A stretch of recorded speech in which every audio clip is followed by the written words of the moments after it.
তারপর বসিরহাটে আমরা আসলাম, আসতে গিয়ে দেখলাম, চোখে পড়লো সংকীর্তন হচ্ছে। এটা সংকীর্তন, এটা হরিনাম সংকীর্তন আসলে না, এটা অ্যাকচুয়ালি আমরা দুর্গা পুজোয় গিয়েছিলাম, সেখানে পূজা মণ্ডপের সামনে উপস্থিত ছিল বাবা জগন্নাথ। জগন্নাথের একটা দৃশ্য অপূর্ব সুন্দর, আমাদেরকে মনোরঞ্জন করে তুলেছিল।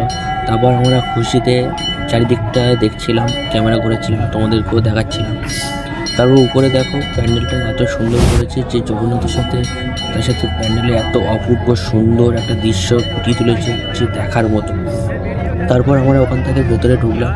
ভেতর থেকে ঢোকার পরে তারপর মা প্রতিমা একটা অপূর্ব একটা ব্যাকগ্রাউন্ডের পিছনে খুব সুন্দর একটা ফুটিয়ে তুলেছে। আর সাথে দিবি আমাদের সাথে বারবার দিয়ে থাকছিল। তারপর ওখান থেকে বার হওয়ার আসার পরে তারপর আরেকটা প্যান্ডেল দেখার জন্য আমরা